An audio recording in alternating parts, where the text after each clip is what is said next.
Ok, pessoal, então bom dia para todo mundo, aqui no presencial e o pessoal remoto. Bom dia para todos. A gente vai dar início à defesa de mestrado do Rodrigo Luna. O Rodrigo é aluno de mestrado aqui do PESC, está terminando a dissertação dele e vai fazer a defesa da tese dele. Ele tem 35 minutos para apresentar e depois desse tempo a banca vai fazer uma arguição. E depois, se alguém quiser fazer um comentário, é possível. Depois a banca delibera e o resultado é anunciado, ok? Para avaliação, para a banca, nós temos 3 professores. Eu, Daniel Figueiredo, também no papel de orientador do Rodrigo, e o professor Valmir Barbosa, que está aqui com a gente, presente, e o professor Pedro Olmo, da UFMG, que está no remoto, é o nosso membro externo, ok? Sem mais demoras, a gente vai começar. Obrigado. A palavra é toda sua, Rodrigo. Obrigado, professor. Primeiramente, gostaria de agradecer à banca por ter aceito o convite para avaliar a minha dissertação. Agradecer ao professor Daniel pela orientação e pela paciência durante o desenvolvimento deste trabalho. Agradecer em especial a Letícia, minha noiva. Muito obrigado, amor, por estar presente. E a todos os outros convidados. Muito obrigado. Esta apresentação será para apresentar o trabalho de dissertação do meu mestrado, intitulado Community Detection on Node Attributed Networks Using Self-Learning Graph Neural Networks. Bom, a motivação para o trabalho surge a partir da mistura de 2 problemas clássicos de ciência de dados. O primeiro problema é de clusterização de dados em um espaço euclidiano, e o segundo problema é a clusterização ou detecção de comunidades em grafos. O intuito desse trabalho, esses 2 problemas são problemas clássicos em ciências de dados, com soluções e métodos propostos há várias décadas. Por exemplo, o algoritmo de caminhos, proposto desde a década de 50. E o problema de detecção de comunidades ou clusterização em grafos também já possui extensa pesquisa na área para desenvolvimento de melhores algoritmos, como o algoritmo clássico de Girvan e Newman, desde a década de 2000. Bom, este trabalho surge com a motivação de unificar esses 2 problemas clássicos em um único problema, para detectar comunidades ou realizar a clusterização em grafos com atributos. Um grafo com atributo, ele modela a relação entre objetos, em que esses objetos possuem atributos. E o objetivo deste trabalho é, então, encontrar uma partição que considera tanto os atributos da rede, os atributos dos vértices, quanto a estrutura da rede. Então, aqui temos exemplo de uma rede de colaboração em que cada vértice possui um atributo e as relações entre esses vértices indicam a relação entre a colaboração entre os vértices citados. E o objetivo é encontrar essa partição considerando não apenas a estrutura e nem só apenas os atributos, mas ambos as informações. Bom, então, formalizando o problema que iremos resolver, dado um grafo, não direcionado, esse grafo é composto por 3 conjuntos, conjunto de vértices, conjunto de arestas, e os atributos que está associado a cada vértice. E o objetivo é fazer a detecção de comunidades, ou clusterização desse grafo. Queremos, então, aprender uma função que mapeia cada vértice em um conjunto disjunto. E esse problema ele é tipicamente não supervisionado, ou seja, para treinar qualquer modelo de aprendizado, não há nenhum conhecimento a priori dos rótulos dos vértices. Bom, para isso, a gente vai utilizar um framework de Graph Neural Networks. Nos últimos anos, Graph Neural Networks tem sido utilizado na literatura como um modelo, como uma framework para aprendizado em grafos, devido à dificuldade encontrada pelos modelos tradicionais de Deep Learning para aprender estruturas de grafos, visto que grafos possuem uma estrutura topológica complexa, além de cada grafo possuir um tamanho diferente, com grafos com muitas arestas e muitos vértices. Isso para o modelo tradicional de machine learning é um problema, visto que grafos de tamanho diverso podem servir como entrada para o treinamento do modelo. Além disso, grafos eles faltam com um sistema de coordenadas, e modelos de aprendizado de máquina utilizam dados com uma estrutura bem definida. Então, o objetivo do Graph Neural Network é gerar novas representações dos vértices a partir da combinação da estrutura da rede e dos atributos, para que, através da propagação e agregação das mensagens da vizinhança de um vértice, possa gerar uma nova representação para ser utilizado como aprendizado do modelo. Então, aqui temos um grafo não direcionado e queremos aprender uma nova representação para o vértice em destaque. Para isso, os vértices da vizinhança irão propagar mensagens e informações para esse vértice, e a própria informação do vértice será utilizada para a criação de uma nova representação desse grafo, desse vértice. Bom, as GNNs, os Graph Neural Networks, assim como outros modelos de Machine Learning, ela funciona pelo empilhamento de várias camadas. Uma dessas camadas da GNN contém duas etapas, a etapa de mensagem e de agregação. Na mensagem, os vértices enviam a mensagem que querem transmitir e que irão auxiliar na representação do vértice. E na função de agregação, agrega as mensagens advindas da vizinhança, aplicando alguma função invariante à permutação. E o objetivo é, com essa agregação, gerar uma nova representação para o vértice. Aqui temos um exemplo de empilhamento de duas camadas de uma GNN.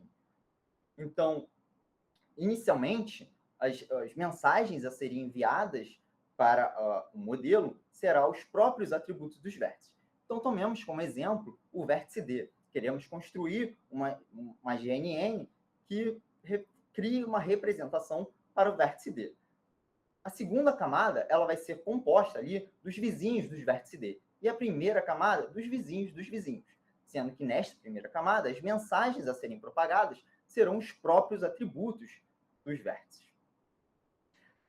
Será aplicada, então, uma função não linear, uma rede neural, que irá aprender representações latentes desses vértices em uma camada, e essas representações serão, então, utilizadas para propagar essas novas representações.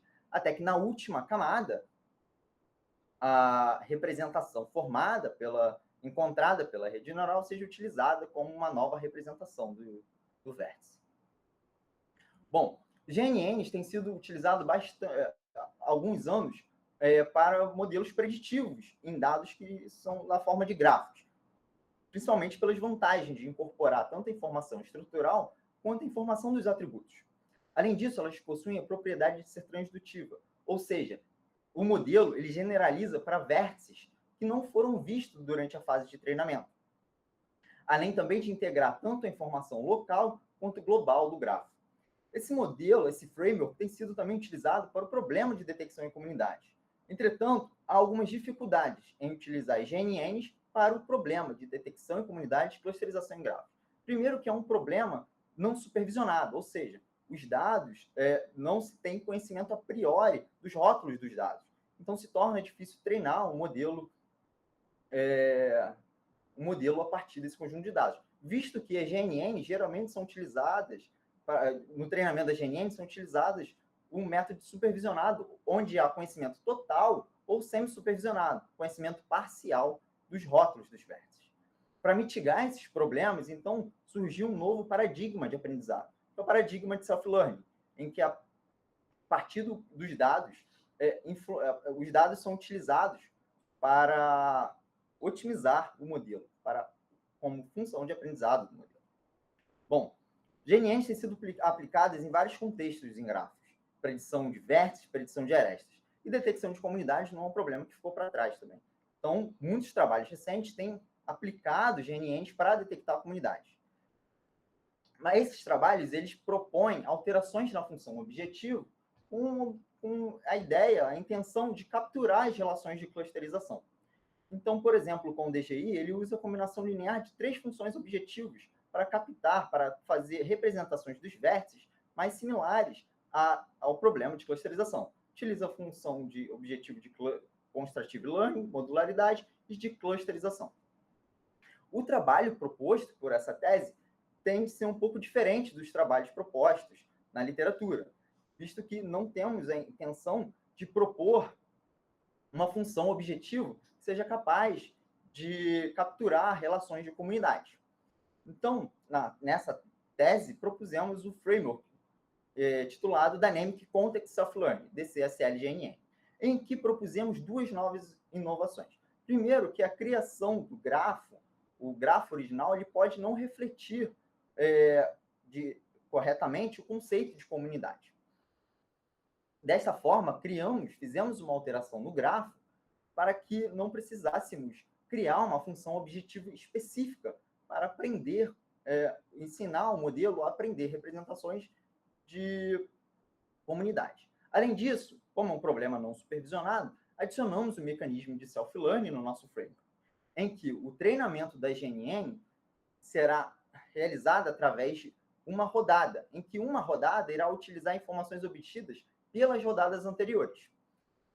Essas informações, parâmetros obtidos em uma rodada, guiará o processo de aprendizado nas rodadas seguintes.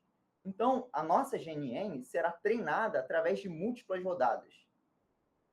Bom, temos aqui a esquematização do nosso framework. Nosso framework ele é composto de 3 módulos: o Context Graph, o módulo de Embedding e o módulo de Clustering. Inicialmente, o grafo original ele pode não ser representativo para propagar informações relativas aos clusters, às comunidades. Aqui, por exemplo, vemos um vértice V em que os vértices mais similares não estão a um salto de distância, não estão na sua vizinhança, mas sim a alguns saltos de distância, como, por exemplo, o vértice YZX. Para, então, facilitar a propagação, né, fazer com que esses vértices influenciem mais na representação latente do vértice Y, propusemos a criação de um novo grafo, em que neste grafo, esses vértices mais similares ao vértice Y estarão a um salto de distância, fazendo com que a GNN possa aprender de uma forma mais direta a representação dos vértices, dado a sua vizinhança. Após a criação desse grafo de contexto, iremos alimentar a GNN com ele, com o objetivo de criar representações latentes dos vértices. E essas representações latentes será utilizada, então, no módulo de clusterização para a formação dos clusters. Ao fim de uma rodada do nosso framework, nova rodada será implementada. E essa nova rodada utilizará as informações obtidas na rodada anterior para guiar o processo de aprendizado. Bom, agora vamos falar um pouco da ideia do Context Graph. A ideia do Context Graph surgiu em que a vizinhança ela pode não ser ótima para a geração de embedding, de representações latentes, para o problema de detecção de comunidade. Os vértices mais representativos, mais similares a um vértice, pode estar a vários saltos de distância. Como, por exemplo, queremos criar aqui uma representação latente para o vértice em vermelho, e os vértices mais similares estão a 3 saltos de distância. Entretanto, para essas mensagens serem propagadas dos vértices mais similares para o vértice em vermelho, é necessário aumentar o número de camadas da GNN. Esse problema da dificuldade de propagar mensagem do centro do cluster para vértices muito distantes é conhecido como um problema de underreaching. E aumentar o número de camadas da GNN pode ocasionar um novo problema na geração dos embeddings, que é o problema de oversmoothing, em que não se há distinção dos embeddings nas representações latentes dos vértices. Aqui, então, temos um exemplo de como pode ser prejudicial esses vértices distantes e o empilhamento de várias camadas da GNN. Inicialmente, os vértices a um salto de distância podem ser alcançados com o empilhamento de uma camada da GNN. Mas os vértices mais importantes estão a 3 saltos. Então, mais novas camadas devem ser adicionadas para que essas mensagens sejam propagadas diretamente para o vértice. Mas ao empilhar quantidades de GNNs suficientes para que as mensagens dos vértices mais importantes alcancem o vértice central, acabará que vértices de outro cluster podem influenciar na representação latente do vértice em destaque. Isso ocasionar uma perda de desempenho. Então, o nosso objetivo é fazer com que esses vértices mais representativos do vértice em questão esteja ligado diretamente ao cluster. Né? Aqui vemos, então, os pontos em preto, no circular de vermelho, eles são os pontos mais próximos no espaço latente, porque eles são mais similares ao vértice em vermelho. E queremos que esses vértices estejam próximos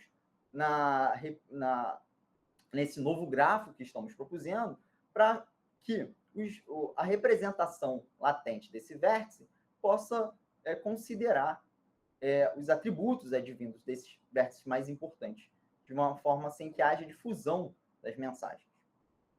Então, para Esse nosso grafo de contexto, ele então contém esses vértices mais similares ao vértice, ao vértice em questão, e esse grafo de contexto é um grafo não direcionado com peso nas arestas. Esses pesos nas arestas é uma função de similaridade entre os atributos dos vértices,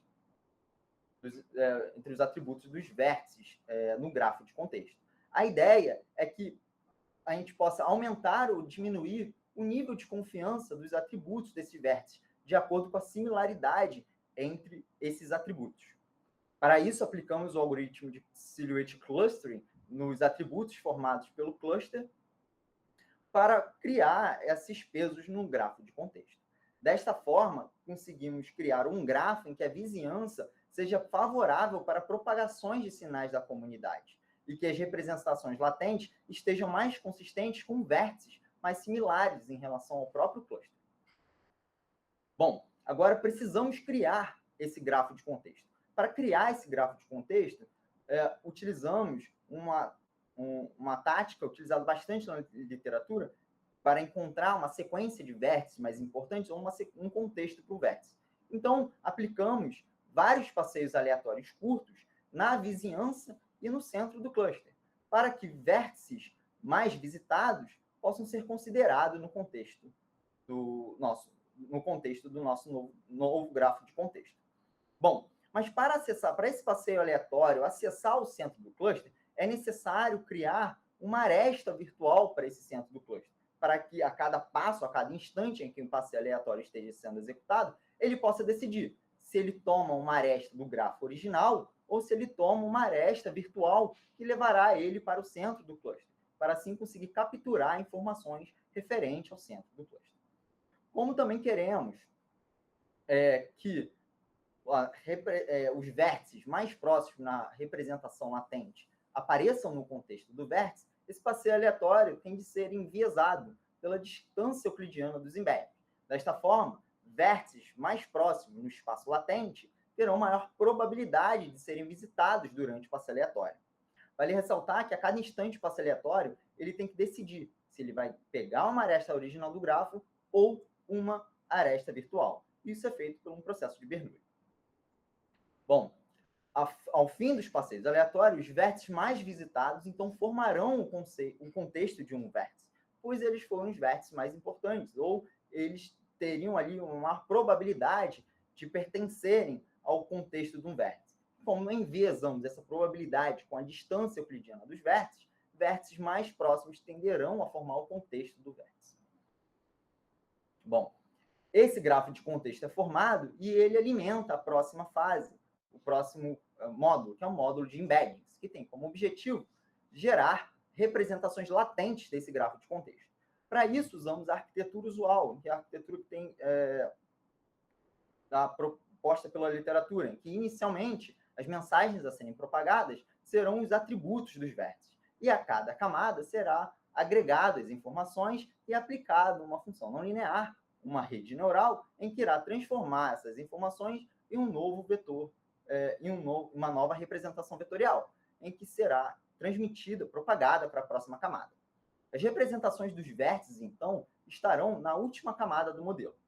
Vale ressaltar que a matriz A utilizada neste modelo é a matriz de adjacência do grafo de contexto, com pesos.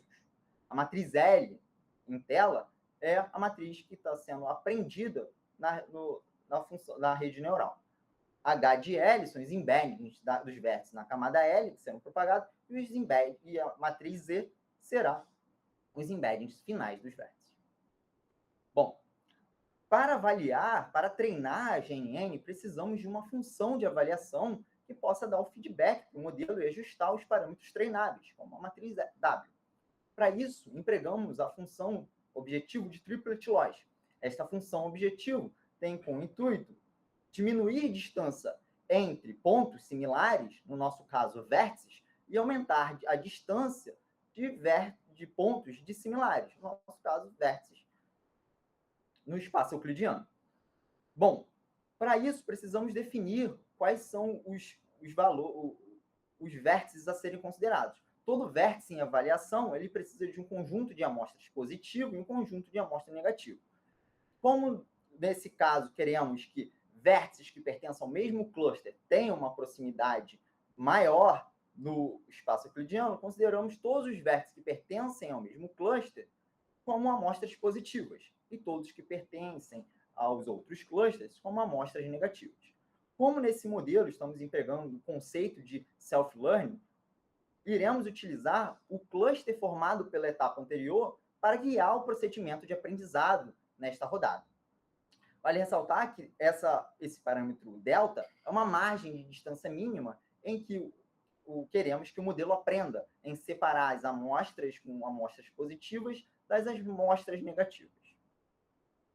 Bom, então, foi empregado durante o treinamento do GNN o paradigma de self-learning a partir dos clusters que foram descobertos pela etapa anterior.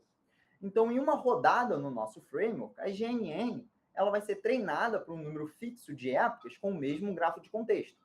Esse grafo de contexto, essa GNN, será, então, ao longo do nosso framework, treinada por várias rodadas com diferentes grafos de contexto.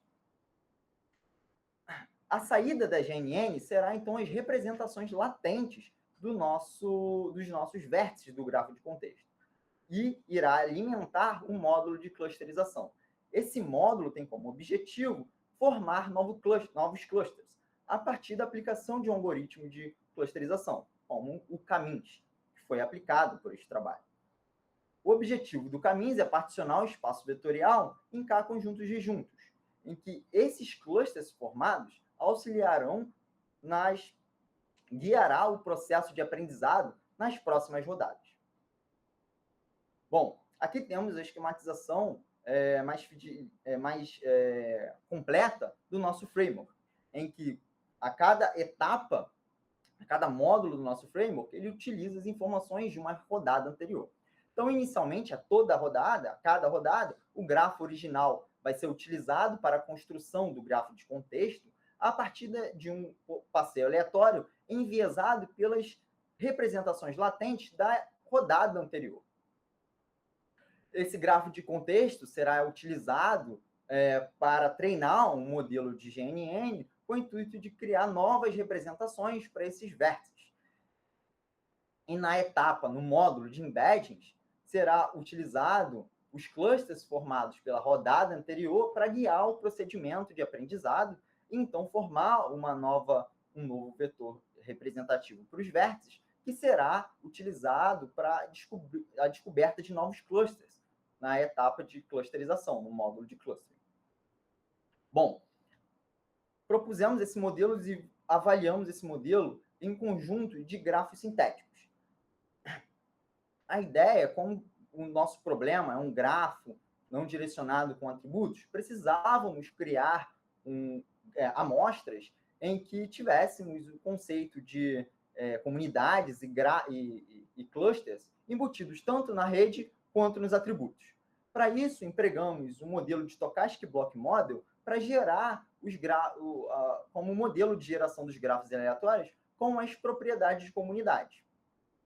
Além disso, para gerar os atributos dos vértices de acordo com o cluster ao qual eles pertencem, utilizamos uma mistura de Gaussiana, em que essa Gaussiana, os parâmetros dela, será dado pela comunidade a qual o vértice pertence. Esses dois modelos eles são condicionalmente independentes, dado a comunidade do vértice, ou seja, conseguimos aumentar o ruído da rede ou diminuir o ruído da rede sem afetar a distribuição dos atributos. E vice-versa, podemos alterar os atributos dos vértices sem alterar, aumentar ou diminuir o ruído da rede em relação às comunidades. Bom, geramos várias amostras com o tamanho do grafo de 400, em 4 clusters, em que cada cluster continha 100 vértices.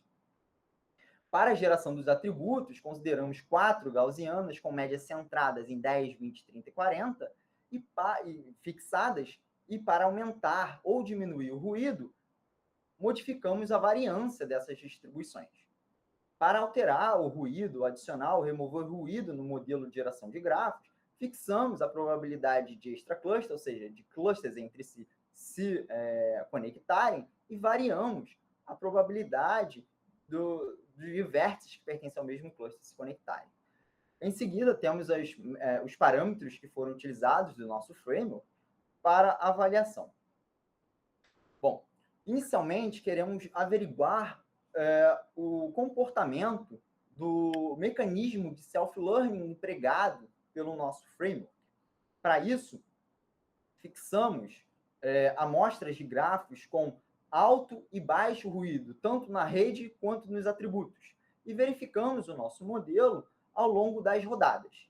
Então, no eixo X, temos as rodadas do nosso modelo, e no eixo Y, utilizamos uma métrica de avaliação dos clusters, que é o Normalized Mutual Information, que é um NMI, que quanto maior esse valor, melhor a qualidade dos clusters formados. Quanto menor, pior é a qualidade. Podemos perceber que quando abaixa o ruído na rede, o nosso framework rapidamente converge para uma clusterização perfeita, mesmo na situação em que os atributos são apenas ruídos, eles não determinam uma comunidade. Mas ao aumentar o ruído da rede, podemos perceber que o nosso framework ele ainda continua aprendendo ao longo das rodadas, mas ele alcança um limite superior. E ao aumentar o ruído dos atributos, nosso modelo ainda consegue ter um bom desempenho, um bom aprendizado. Mas é importante verificar no caso mais desafiador, em que a rede é altamente ruidosa, em que a probabilidade de intra é 0,2. Neste caso, quando a rede é muito ruidosa, mas os atributos por si só definem um cluster, o nosso modelo foi capaz de, ao longo de várias rodadas, alcançar um limiar superior, um limite superior. Mas quando tanto a rede quanto os atributos são ruidosos, o nosso modelo tem uma performance semelhante ao de um chute aleatório nas comunidades, ali, de definir os vértices da comunidade. Isso se deve pela característica do cenário em ter muito ruído tanto na rede quanto nos atributos. Bom, nesse slide, então, plotamos a projeção 2D para o cenário em que há alto ruído na rede e baixo ruído nos atributos. Podemos perceber que, ao longo das rodadas, os embeddings começam a ter características de cluster. No início, não há nenhuma distinção entre os embeddings dos vértices, mas, ao final, podemos notar claramente a separação desses embeddings em clusters diferentes. Bom, agora, queremos avaliar o nosso modelo frente a cenários e frente a outros algoritmos. Para isso, consideramos 3 algoritmos. Um algoritmo que não considera o mecanismo de self-learning, ou seja, utilizamos o nosso mesmo framework sem o mecanismo de self-learning, ao executar ele por uma rodada, mas treinar o modelo, a GNN, por um número de épocas semelhantes ao modelo com self-learning, denotado na figura como NSL. Para verificar, então, o regime de aprendizado e como o nosso algoritmo é flexível na escolha, no aprendizado de representações utilizando tanto a rede quanto atributos, comparamos ele com 2 algoritmos. Um que considera apenas os atributos da rede, que é o Camins, e o outro que considera apenas a estrutura da rede, que é o Lovenco, que tende a maximizar a modularidade. Cada figura dessa representa uma variância dos atributos fixadas e variamos as probabilidades intra-cluster do nosso framework, ou seja, variamos o ruído do nosso grafo, da estrutura do grafo. Verificamos a qualidade dos clusters formados. Podemos perceber que quando abaixo ruído nos atributos, o nosso modelo ele performa muito melhor do que o algoritmo que considera apenas a estrutura, né? Principalmente ali nas faixas de intra 0,2 e 0,3. Entretanto, quando aumentamos o ruído dos atributos, há uma perda de performance. Mas quando os atributos são considerados apenas ruídos, eles por si só não definem um cluster, o nosso framework tem uma qualidade semelhante ao algoritmo, que considera apenas a estrutura da rede.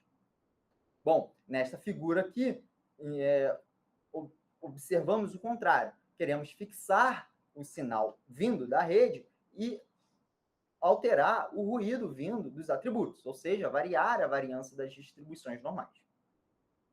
Novamente, podemos perceber que o nosso modelo, no regime em que há alto ruído na rede, mas a alta informação dos atributos, o nosso modelo consegue formar clusters com uma boa qualidade. E a certo instante, há um momento em que o nosso algoritmo consegue performar tão bem, melhor do que tanto o algoritmo considera apenas a modularidade quanto o caminho, como é o caso ali no intracluster, em que há um regime ali, em que há um cluster com a melhor qualidade. Entretanto, ao aumentar muito a força do sinal vindo da rede em relação ao cluster, a estrutura da rede é muito forte, os atributos eles não influenciam muito no desempenho do nosso algoritmo. Isso demonstra a flexibilidade do nosso framework em aprender tanto com a rede quanto os atributos. Vale ressaltar também que o modelo sem o mecanismo de self-learning, em nenhuma das duas ocasiões, ele teve um resultado igual ao modelo que teve o aprendizado. Isso demonstra a capacidade, a efetividade de se fazer várias rodadas do mesmo framework. Bom, avaliamos também nosso framework em conjunto de dados que é considerado benchmarks para o problema de detecção de clusters em grafos com atributos. São 3 conjuntos de dados de rede de citação bastante distintos, né? Por exemplo, o Cora Dataset possui 2.000 vértices e 5.000 arestas, e o CitySer, 4.000 vértices e 4.000 arestas. Além disso, podemos observar que há uma clara distinção dentre o balanceamento das classes. No dataset Cora, há um alto grau de desbalanceamento, em que a classe, a maior classe, é quase 4,5 vezes maior do que a menor classe. E isso é importante ressaltar, porque pode influenciar no desempenho do nosso modelo. Avaliamos e comparamos o nosso framework com diversos outros algoritmos da literatura, que também empregam GNNs ou considera apenas o atributo ou a rede para o problema de clusterização nesses 3 datasets. Podemos perceber que, dos 3 datasets, o nosso framework superou o estado da arte em um dos datasets, que é o CitySer. Entretanto, o resultado nos outros 2 datasets ficou aquém do estado da arte, né? Isso pode ser explicado devido ao desbalanceamento das classes, visto que o CitySer é uma classe, é um dataset em que as classes possuem um alto grau de balanceamento, enquanto as outras 2 são muito desbalanceadas, indicando que talvez o nosso framework pode estar tendo um viés para as classes maiores. Bom, então, neste trabalho, tivemos o objetivo de propor um framework que fosse capaz de resolver o problema de clusterização em grafos com atributos, né? O nosso modelo, os resultados demonstraram que o nosso modelo conseguiu alcançar esse objetivo e demonstrou também que múltiplas rodadas produzem um melhor desempenho. Sempre foi superior do que apenas rodar uma vez o nosso framework. Além disso, superamos o estado da arte em um dos benchmarks, apesar de ter um baixo desempenho nos outros 2 benchmarks, o que sugeriu talvez uma sensibilidade ao desbalanceamento, talvez por conta da função objetivo que estamos utilizando, que considera amostras positivas e negativas. Uma classe com poucas amostras positivas e outra com muitas pode trazer um viés para o treinamento do modelo. Bom, esta foi a apresentação. Muito obrigado.